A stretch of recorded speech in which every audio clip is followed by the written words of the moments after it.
All right, now I'd like to introduce you to Lisa Hammett. Lisa is an executive coach and a TEDx speaker. So Lisa, thank you for joining us. And she focuses on mental fitness, and she's been doing a lot of different things for the past couple of years, and really focusing on helping people get over stress and manage things in a different way, in a much more positive way. So Lisa, I'm going to turn it over to you, and then put your questions in the chat, and then we'll make sure that we have time to answer as many as possible. So Lisa, take it away.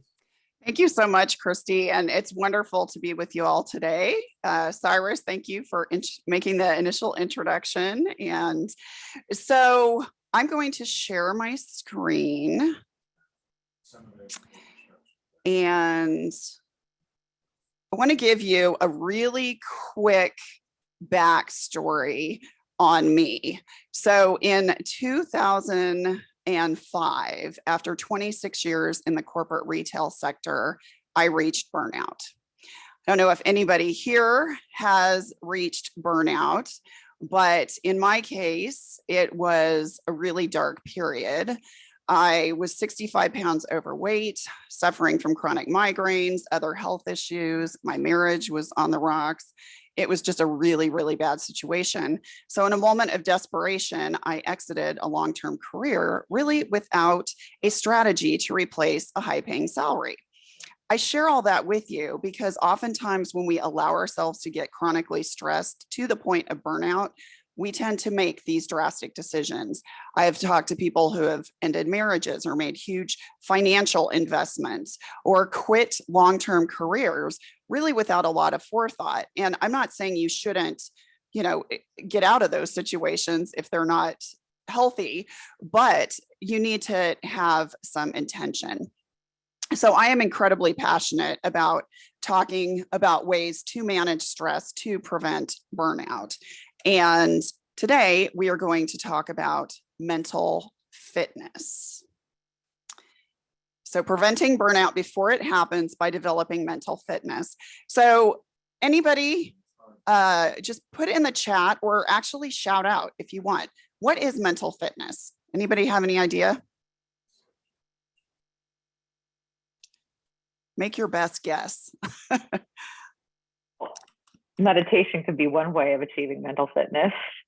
True. Absolutely. Absolutely. Any other thoughts?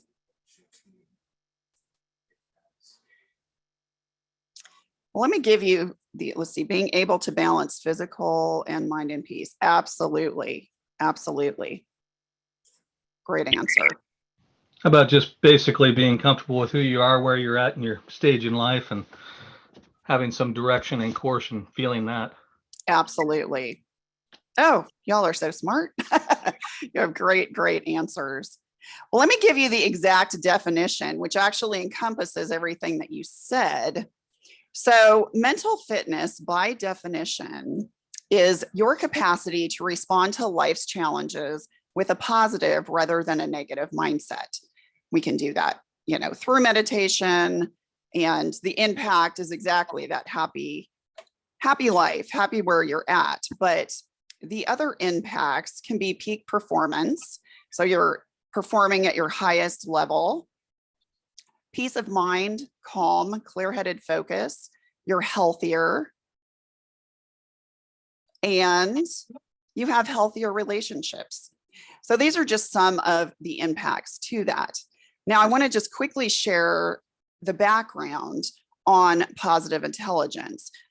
So positive intelligence was actually created by Shirzad Chamine, and he is a PhD out of Stanford University. He teaches graduate students. He's also an executive coach, and he did a lot of research based on positive psychology, performance science, neuroscience, and cognitive behavioral psychology. And at the center of that is positive intelligence. Now, his research included hundreds of CEOs and their executive teams, Stanford graduate students, world-class athletes, over 500,000 participants from 50 different countries, and many YPO families and forums. Now, Christy and I were talking about this before we started, and she has picked up this book, his best-selling New York Times best-selling book, which happened to be, I think, in the #1 position during most of the pandemic. So if you like to read, I highly recommend that you pick this up. You know, you would think that because it's based on so much scientific research that it would be a very hard read, but it's not. And it's so insightful into understanding how our thought patterns impact our behavior, which in turn impacts our life. So check that out. And let's talk about some of the results. So at the result of all this factor analysis research, there are 3 core muscles really at the root of mental fitness. There's what we call the saboteur interceptor, the sage, and the self-command. We're going to talk about each of those. Now, what I want to mention is really positive intelligence is the study of our left brain and how it harbors all of our negative emotions, but we also need it for problem solving. So it is essential. And then our right brain, which is our happy brain. And that's where we feel all of our positive emotions. And we're going to go into each of those in depth. So one thing to note about our left brain. So it was designed to handle one problem at a time. Where we get into trouble is when we try to multitask. Any multitaskers in the group? Put it in the chat if you are. And what often happens when we try to do too many things at the same time, we end up really not doing anything well. And if you've been around for a while, back in the early 80s, really up into the mid 90s, multitasking was a huge buzzword in the corporate sector. In fact, when organizations were looking for top candidates, one of the skills that they needed to have was to be multitasking and to do it well, because the perception was that they would be better capable to handle their job. They would be more productive. A recovering multitasker. I love that. So studies have since shown that basically multitasking does not work and it hurts us. So let me go back to all those negative emotions that we have in our left brain. So it could be those negative thought patterns that we have when we get down on ourselves. So orchestrating those negative emotions are what we call saboteurs. So think of them as almost like that little demon on your shoulder, or that annoying parrot that just says all this negative stuff to you. And a lot of times we don't realize that we're saying that we're hearing it because it bubbles up from our subconscious. So we're going to talk about those in depth here in a minute. And then our sage powers reside in our right brain, and some of which include, exploring, curiosity, empathy. So really, we want to be swimming in our right brain as much as possible. Oh, another fun fact that I didn't mention about our left brain is when it comes to multitasking, where that came up with was IBM, the computer giant, and it actually created multitasking to run back office applications on computers to make them more productive. It wasn't even designed for human consumption. So a little fun fact. All right, so let's talk about those 10 saboteurs. So kind of the ringleader of all the saboteurs is our judge. And our judge, appropriately named, judges us as well as others. So examples could be, do you ever catch yourself in those thought patterns? Maybe you did something and it really wasn't the best choice that you made. And then you start thinking, what an idiot. I know better. What the heck am I thinking? This is ridiculous. I know better. And then you just go down that negative path. Or it could be something like, well, Christy is really good at that, but that is not something in my wheelhouse at all. I can't do that at all. So just some examples of how we judge ourselves. Now, I also mentioned that we can judge others. So have you ever been cut off in traffic?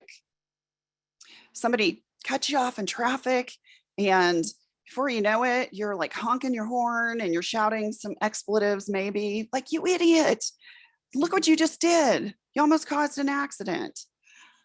So that's an example. Or maybe you're at a movie theater or a restaurant and there's a family next to you with small children, and the children are really acting up and they're very disruptive.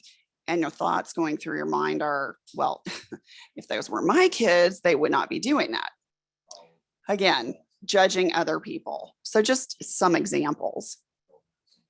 So let's dive into these actual individual saboteurs. And what I want you to do is, I'm talking about the characteristics of these saboteurs.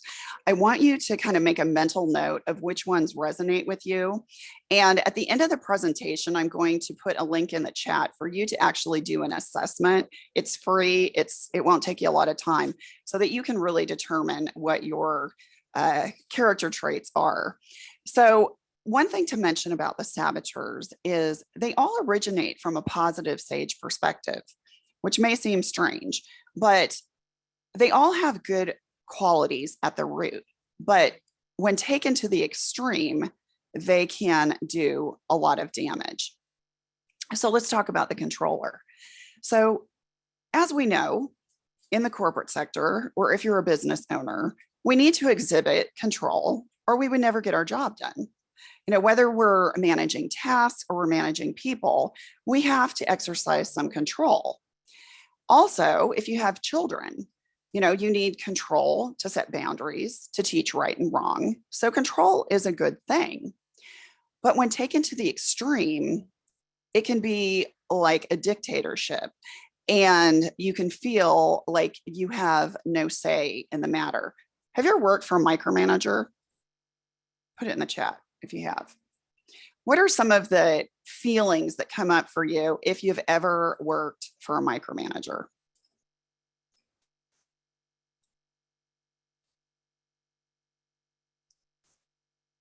They're always fun.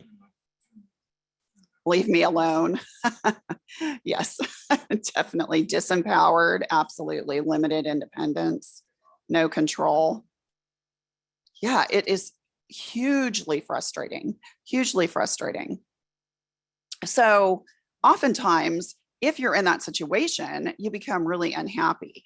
And the lie that the controller says to you is that, well, you have to be in control because things won't get done, which is a complete lie. So at the heart of all of these saboteurs, there's a lie.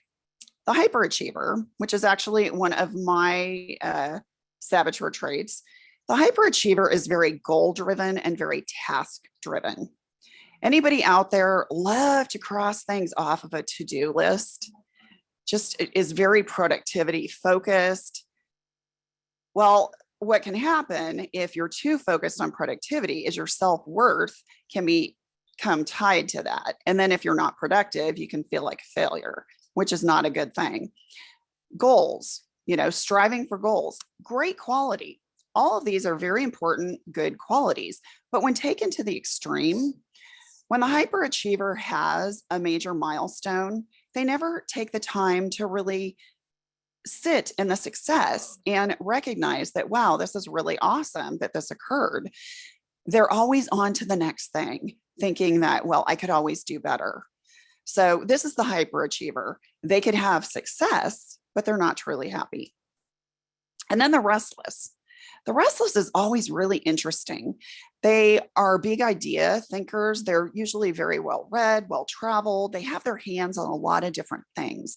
They can be very creative, and it can be very exciting to people when they're around that type of individual. So the restless can be a great quality because they're not fearful of trying new things. But then when it comes time to actually implement that idea, they run in the other direction. They're like, well, I'm bored. Let's move on. And as we know, we can't do that in our jobs. It might be certain things that we don't love doing, but when it comes to implementation, we have to get in there and do the work. Now, the stickler has no flexibility. If you're in a highly detailed profession, such as a CPA or a software engineer or a medical doctor, attention to detail is imperative. So that is a really good skill. But when taken to the extreme, again, there's no flexibility. It's black or it's white. And we know that we need flexibility in this world because things will happen, like the pandemic, which we never anticipated in a million years.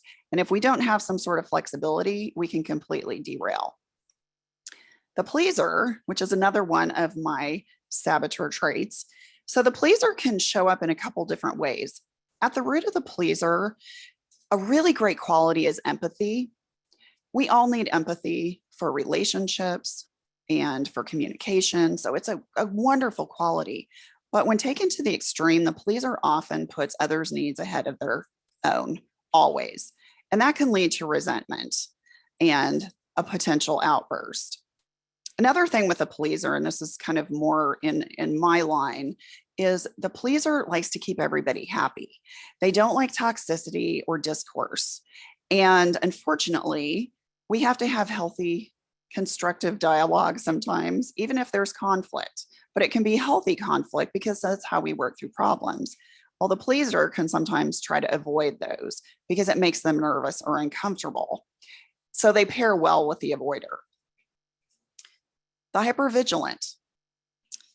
Now, this saboteur is very self-aware. Great quality to have. You know, paramedics, firefighters, police officers, very self-aware. Great, great trait. You know, if you sense any kind of danger or harm, it's good to recognize that. But when taken to the extreme, there's this constant anxiety that, oh my gosh, something is going to happen. And it creates a lot of unnecessary stress.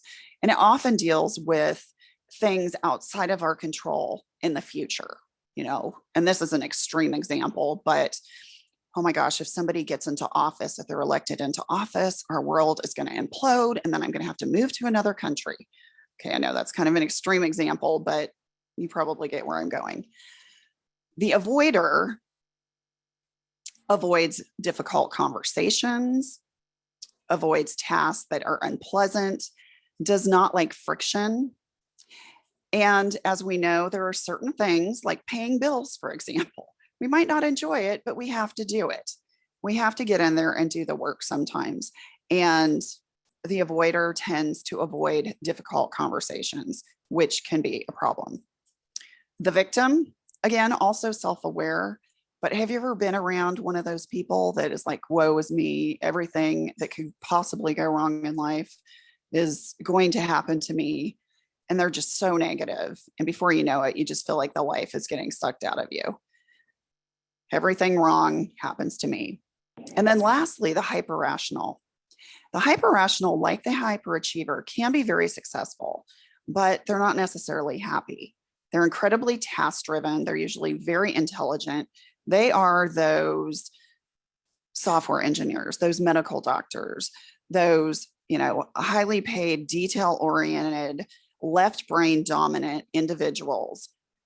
So they excel at their craft and what they do, but they're terrible when it comes to empathy or vulnerability, and their relationships usually are not healthy.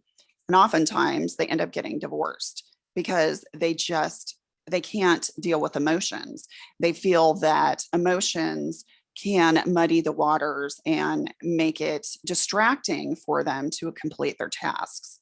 But as we know, we need vulnerability and empathy in relationships. So I'd love to hear from you.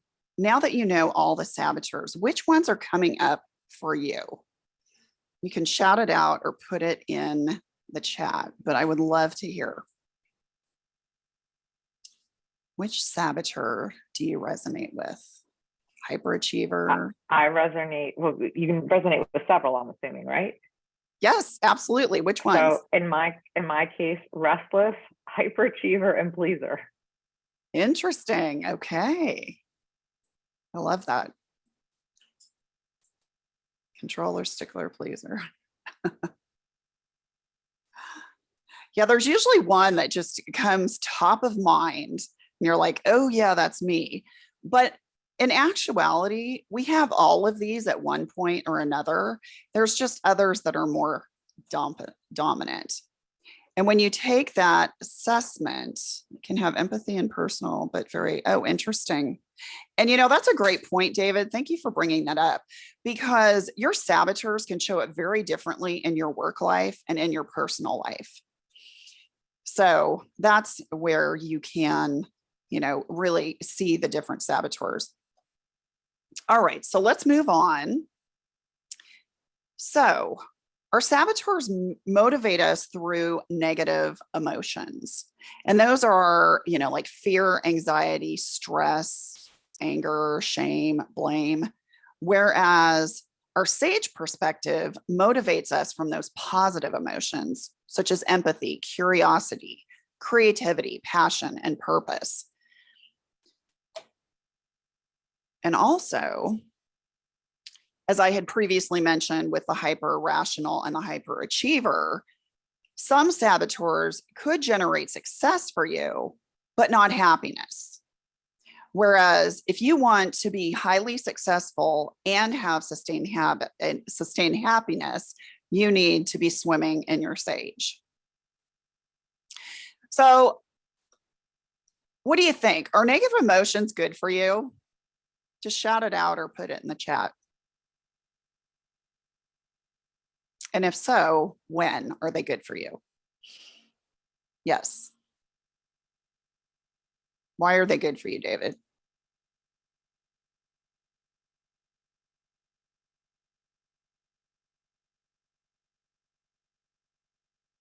Keep on track. Could keep you safe. Keep us challenged. Interesting. Okay. That they do. Good for you, so that you think about it to balance your thought process. Interesting. Okay. All right. So is pain good for you? Meaning, if you saw a red hot burner, would you put your hand on that stove and would you keep it on the stove? Probably not, because it would burn the heck out of your hand. So you probably wouldn't do that. And this is really, no, not crazy yet. That's good. I'm glad to hear that. Pain as a teacher. Interesting. Well, it can be. It's a negative reinforcement teacher. So let's talk about negative emotions. Are they good or bad? So negative emotions are good in the sense that they can alert you that something is not right. Something needs to change. So they can teach you. They can alert you to something. But if you're swimming in negative emotions for more than 1 to 2 seconds, you are hijacked by your saboteurs, and it can be destructive. Pain is inevitable, but suffering is optional. Interesting. I love that. So this is really what it boils down to. Yes, it is an early warning sign, Vanessa. So this is what it boils down to. Staying in negative emotions hurts our ability to see clearly, respond with empathy, curiosity, creativity, or laser-focused action, because we get so hijacked and so focused on those negative emotions that it's really difficult to see the big picture. All right. So negative emotion equals saboteur. So let's talk about our right brain. So our right brain, our happy brain, houses all of our positive emotions, such as peace and calm, clear-headed focus, creativity, and the ability to see the big picture. Now, have you ever been in a situation where you feel that you're just really in the zone and things are just flowing really well? There's a lot of ease and flow. You are super productive. The conversations that you're having with others, you just feel like there's great energy and common sharing of goals. And it's really engaging, and you just feel great. Vanessa says, yes. If you're an athlete or like to run, sometimes we call this a runner's high. So this example is actually a perfect example of where you're swimming in your right brain. And you really should be doing that most of the time, unless you're trying to problem solve. That is truly the sage perspective. And there is this misconception that things have to be hard in order for them to be a learning experience. What I'm saying is we will have challenges, absolutely, but it's how we interpret them. It's all about perception. And if we're constantly saying life is hard, then it is hard. But if we look at things differently, the whole world shifts. So the sage perspective is every outcome or circumstance can be turned into a gift, an opportunity. How do you feel about that?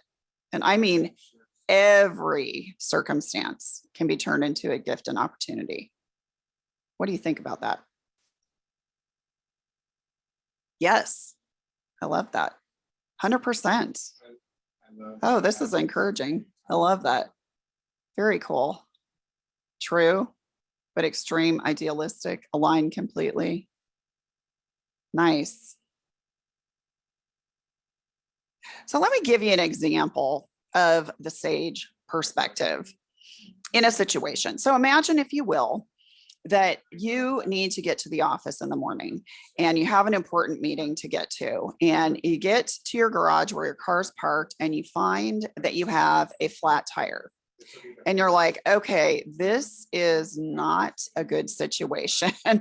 And you start going down that negative path saying, okay, this is really bad. This is really, really bad. I'm going to be late for this presentation. It's not going to reflect well on me. What are people going to think of me? That's a saboteur hijacking. Whereas from the sage perspective, you might think, okay, this is not a great situation. It's not a great situation, but the positive in this is that I didn't get out on the freeway and cause an accident or, get in an accident myself. So that is a blessing in disguise. And, I felt a little rushed with this presentation. So now I have the opportunity to prep a little more, and I can call my assistant and have her start the meeting. So this will give her some leadership, development, just to really show what she can do. So that's an example of the sage perspective in action. So which perspective is true? So this is kind of like true or false. The saboteur, this is bad. So going back to my flat tire incident, oh, this is bad. This stinks. This is just awful, awful, awful, awful. Or this is a gift. There's a gift and opportunity. What do you think? Which is true? Put it in the chat. Gift. Both. Gift. Both are true. Depends on the perspective. Yes, that is absolutely true. Oops, went too fast there. Sorry about that. So whichever you believe becomes true. It's really a self-fulfilling prophecy, because if you're constantly swimming in negative thoughts, they become your belief system, which then drives your behavior. And all you can see is the negative in everything. But if you can look at that situation and accept it, and then shift to a positive perspective, you're always going to see the positive. Now, we've talked a lot about, okay, so this is our left brain. This is how our saboteurs, come into play. And, we need to shift to the right positive perspective. Well, that is a great thing. But so how do we do it? So this is how we actually go about shifting. And this is where the interceptor comes into play.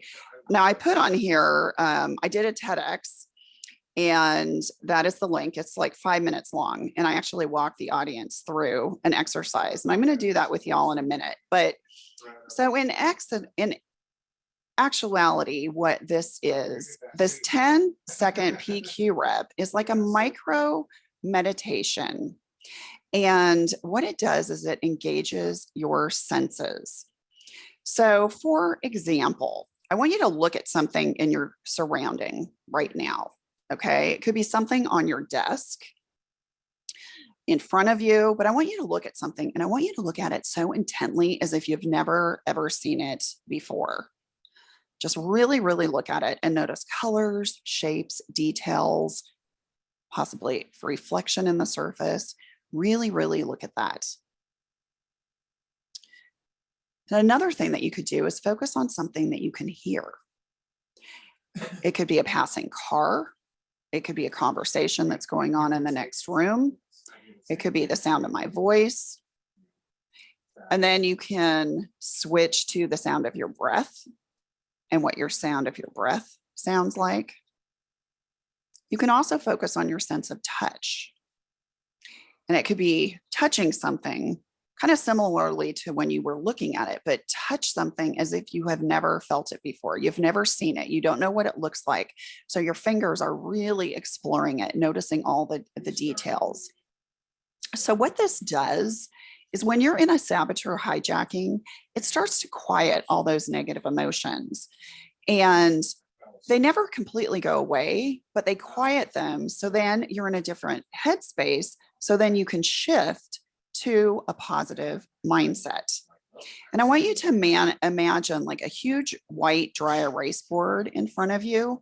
Maybe you're doing a presentation, those big white boards. Imagine, if you will, that board has a ton of black scribbles all over it. Like somebody took a black pen and just wrote all over it. So imagine that as you're doing these 10 to 15 second PQ reps, you're actually taking an eraser and wiping off some of these marks. And before you know it, you have a clean board. So in essence, that's what you're doing with your brain. You're scrubbing your brain. So now I'm actually going to walk you through this. So if you would please close your eyes, and I want you to please keep them closed until I ask you to open your eyes. So I want you to take a deep breath in through your nose, hold it for 3 seconds, and then exhale slowly through your mouth. I want you to take another deep breath in through your nose, hold it for 3 seconds, and then exhale slowly through your mouth. Now I want you to really pay attention to how your body feels occupying the chair that you're sitting in. And if you're standing, have a standing desk, I want you to really think about how your feet feel on the floor. I want you to just kind of lean into how your body feels. Does it feel heavy? Does it feel kind of light? Where are your arms? Are they resting on armrests or are they at your side? And what about your hands? Are they in your lap? Are they at your side? Where are your hands? And just feel the weight of your body. And if you're standing, just feel like your feet are just growing tree trunks and are just spreading down into the floor and going up towards the walls. Next, I want you to focus on something that you can hear, and it could be the sound of my voice. It could be something in your immediate environment. It could be a passing car. But I want you to notice something and just focus on that noise just for a moment. Really listen. And then shift your focus to your breath. How does your breath sound as you inhale? And then as you slowly exhale? And I want you to notice how the air feels. What's the temperature of the air as it enters your nose? And then as you exhale, what is the temperature of the air?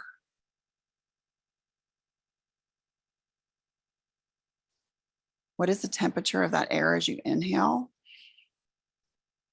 And then what's the temperature of the air as you exhale? And then lastly, I want you to take 2 of your fingers and I want you to just rub them together with such intention that you can feel the fingertip ridges on your fingers. Are your fingertips dry? Are they smooth? And what's the temperature of your fingertips? Just really notice that. And now you can open your eyes. So that took, I don't know, 2.5 minutes maybe. Do you notice that you feel any differently from when we started that exercise? Feel free to just shout it out or put it in the chat.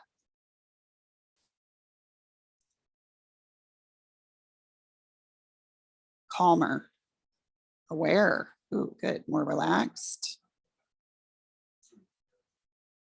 A little calmer. Breathing more consistent. That's great. Grounded.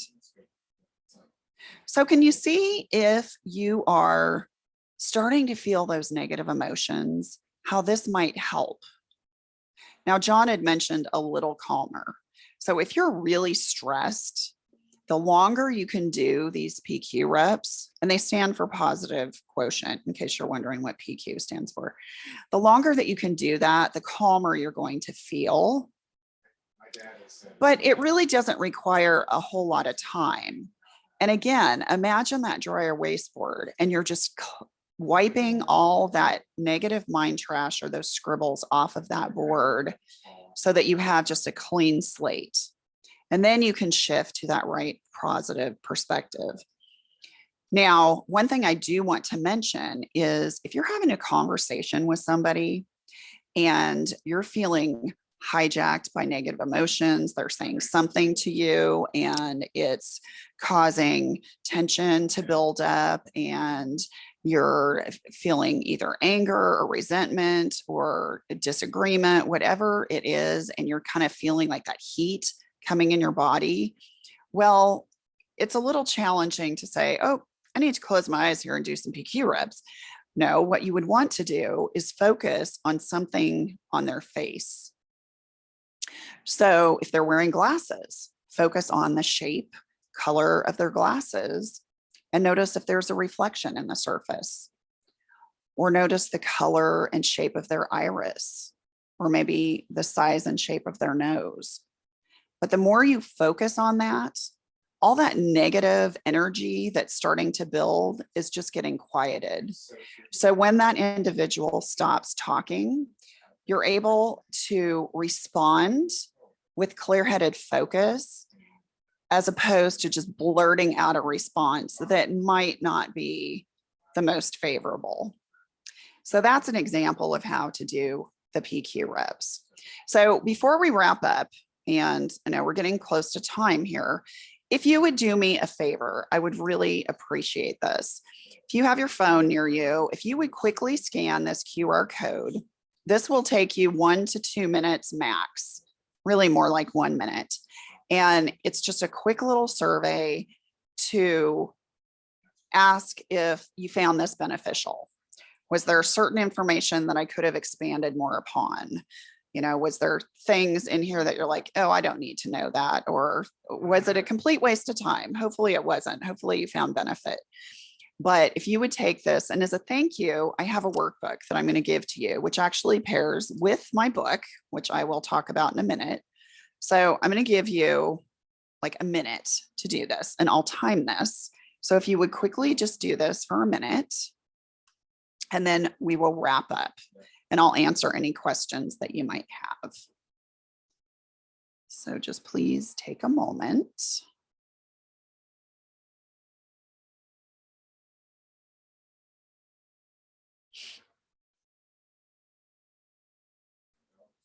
That's a very good description. Thank you.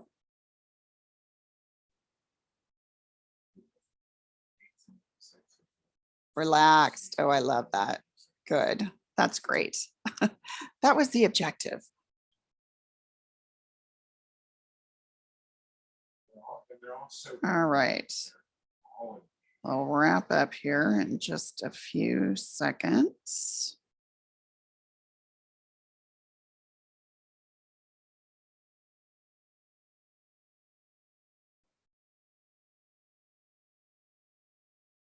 I watched every season. All right. If you are just wrapping up on this, that's fine. Continue. But for sake of time, I just want to make sure that we are finished on time.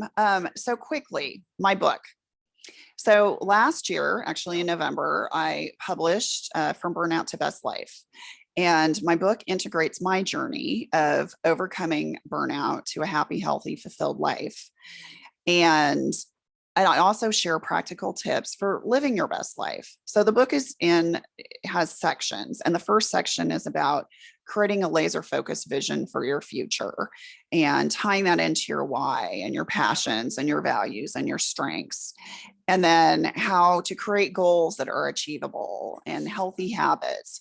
And then there's a big section on mindset. And then there's also a portion on, what you eat and how you move your body and the importance of sleep. So it's really a holistic approach to a happy, healthy, fulfilled life.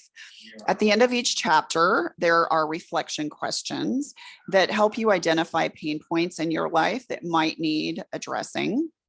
So if this is of interest, or if you know of somebody who it might be of interest, my website with a link is here on this slide.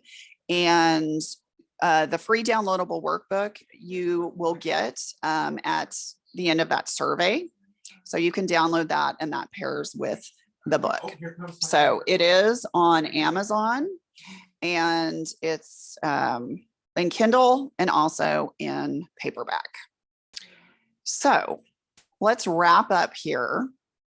And I would love for you to unmute and answer this question if you feel, or if you want to put it in the chat, that's fine. But after we've gone through this, what saboteur would you say that you most identify with?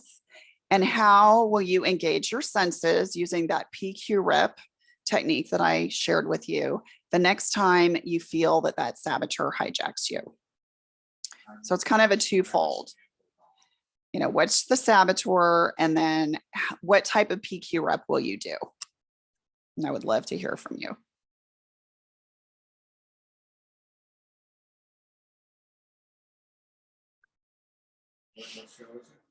Pleaser. Okay. Then what kind of PQ rep will you do?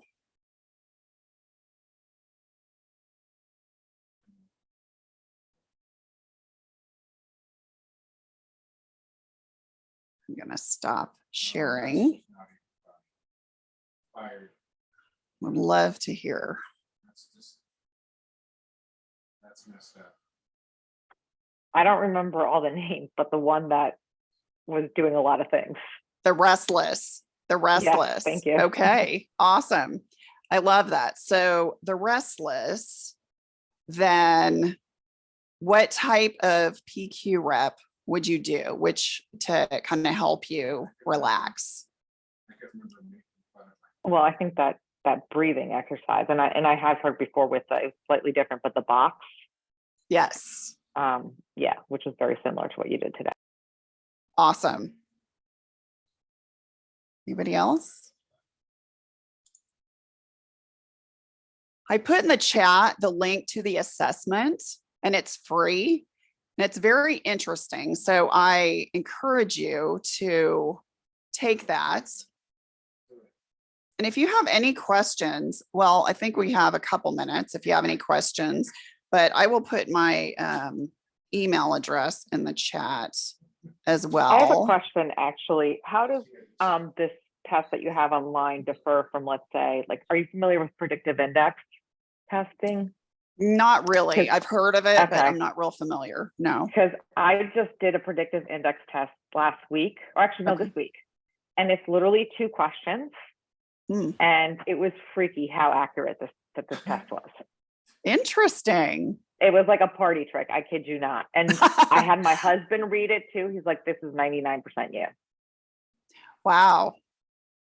It'd be interesting to take this one because this will take you about 10 minutes. You know, it definitely has more questions than that, but I'd be curious, and feel free to email me because I'd love to kind of look into it then to kind of see, you know, how they might be in alignment. Because I always believe it's really great to have as many tools as you can, you know, to help you. So I don't even have. that's awesome.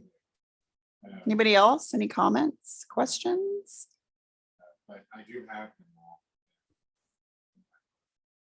Y'all got really quiet.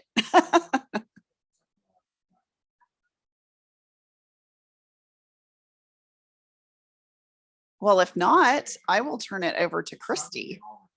Thank you all so much. All right. Well, thank you, Lisa. Thank you, Lisa. It's interesting. And wait, did somebody have a question? I was just saying thank you, Lisa. Oh, thank you. I appreciate all your comments. It was great. Thank you so much. Yes. And your book, From Burnout to Best Life, I think many of us have felt burnout, that's for sure.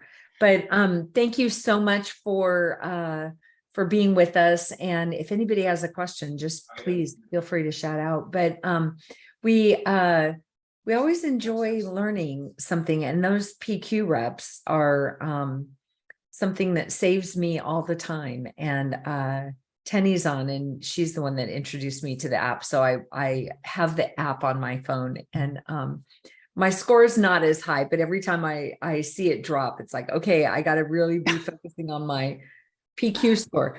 So thank you so much. And next week we have Amy Coop, who will be sharing with us. Amy, do you want to just give a quick overview of what you're going to talk about next week? Yeah, great. I'm so excited. So I will be giving 10 practical tips, and it's actually just a beautiful springboard, Lisa, from the deep dive you did in terms of PQ reps. So 10 practical steps to get into your green zone during high stakes conversations. Interviews, I think, are a great example of that. So we're going to talk about both some cognitive techniques like reframing, and Lisa, you touched on that, as well as some embodied somatic tactics as well. So excited, hopefully see many of you there. You know, we just have the best speakers and so generous. Lisa, thank you so much for, sharing your time and your talents and your wisdom with us. Really, really appreciate it. And your mug is on the way. And so thank you. Christy, I'm sorry, can I ask one last question to Lisa? Yes. So if we were to take this test, like what happens to that data? Well, you can have a choice if you want to proceed and learn more. So, you know, in my coaching practice, this is a foundation. So I have my clients actually go through a 6-week course that actually involves the app that Christy was talking about. And it really gets you to understand how your brain is operating and to recognize, because a lot of times we don't recognize these behaviors. And then once we start to have awareness, we're thinking, oh my gosh, we're just hijacked all the time. Well, no, we're just aware of it now. So yeah, so the app, it's a part of a 6-week course, John. So I can share that information with you. Just send me an email and I can send that to you so you can learn more about it. And Patricia, to answer your question, nothing that.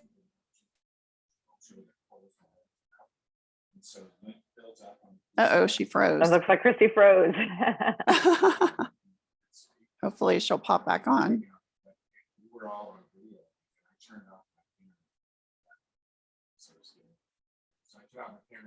It's not looking that way, huh? Uh-oh. Oh no. All right. Oh, there she is. You Yeah. froze. You totally froze, Christy. I know my internet, of course, picks this time to become unstable, but at least I'm not unstable. At least I don't think so. So thank you all. Happy Friday. Enjoy the weekend. Stay safe. and continue to be happy and be positive. And we'll see you next Friday with Amy. Thank you, thank you, thank you. Bye, everyone. Wendy, it's so good to see you again. Hope to see you in New York. Bye. Thank you.